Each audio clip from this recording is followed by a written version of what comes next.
After you've finished drafting a manuscript and polishing it as well as you can on your own, for most of us, it's time to reach out for fresh readers.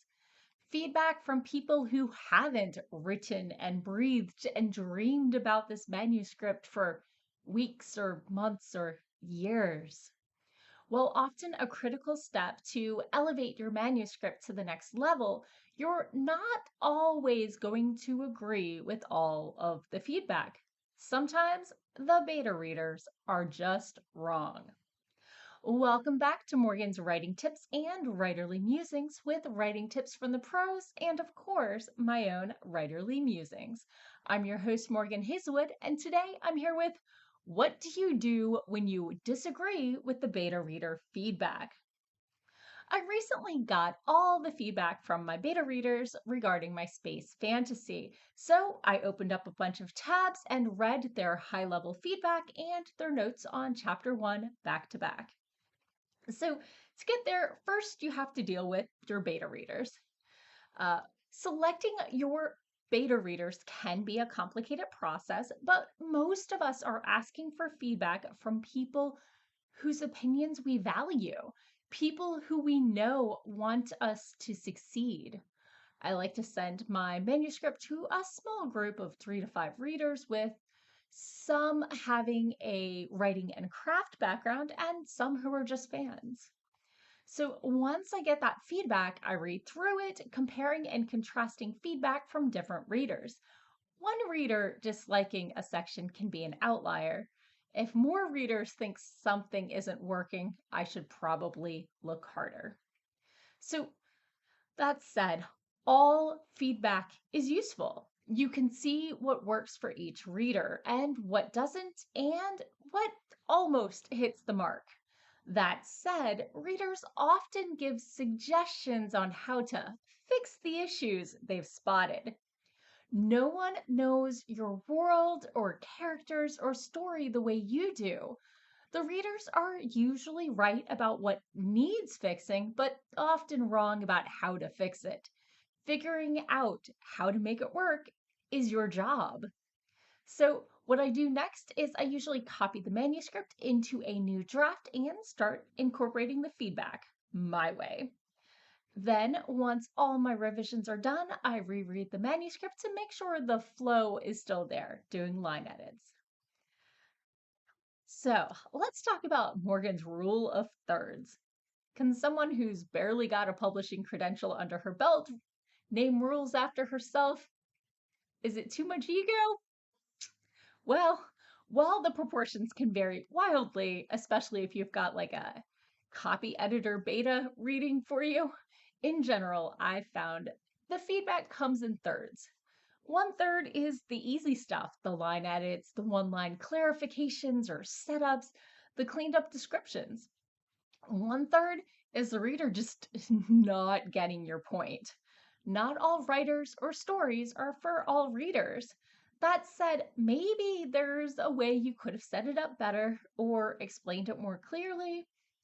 And one third is the hard stuff, the things you thought you fixed that you were a little worried about, where it turns out you just slapped a coat of paint over a rotten windowsill like a crummy landlord. So, how do you handle that feedback that is wrong? It's easy to just throw away feedback you disagree with, but you'd be skipping a lot of places where your manuscript could improve. So, for me, step one, get defensive. It's normal, it's natural, it happens to everyone. That said, get defensive in your head or privately with a friend you can trust to vent to. In the moment, thank the person for their feedback and tell them that they've given you a lot to think about, because they have, even if you're thinking, step two, sit on it for a bit. Sometimes, if you wait for the initial wave of defensiveness and justification to pass, the reader might have like a smidgen of a point. Then, when you are ready to revise, here are your options. You can clarify why the story needed it your way. Maybe the reader was right because of what was on the page and you just needed to set it up better in the story. Next option is to fix it, but your way. Okay, maybe the beta reader had a point, but they were completely off about how to fix it. And that's okay. You can fix it in the way that works best for your story. Next option is admit defeat. I mean, fix the issue as suggested. Sometimes, after a good long think, you realize that the beta reader's suggestion would actually work, but because of reasons they didn't even know. So use it. And of course, that final option is skip that piece of feedback. As I said before with my rule of thirds, beta readers don't always get it right. Sometimes they clearly read the story in chunks and completely forgot something that was clearly explained 3 pages ago. So, with my space fantasy, 2 of my beta readers hated my fairy tale narrator voice that I started each chapter with. And I went through these stages. Of course, my knee jerk reaction was to defend it, but I bit my tongue and really sat with it and thought about it. I bounced ideas off of a friend I'd done a lot of story brainstorming with, but who hasn't read it. And I bounced ideas off of a friend who did read it. I thought about why the beta readers might be right. The repetitive and rhythmic nature of the voice can make some people feel as if they're being condescended to, as if they were children, as the rest of the chapter wasn't fully in the voice, because even I know it can get wearing. That transition might just be too jarring. But then I thought about removing that voice and making the entire story in a more modern tone and was ready to shelve the entire manuscript. Even though it didn't work for all of my beta readers, I realized that the fairy tale tone is one of my favorite things about the story. The story just plain doesn't work for me without it. So I plan to take the opening pages to a critique circle to see if I can make the transition between chapter introduction voice and regular chapter voice less jarring, or to determine if I need to rewrite the entire manuscript in the fairy tale narrator voice, because it matters that much to me.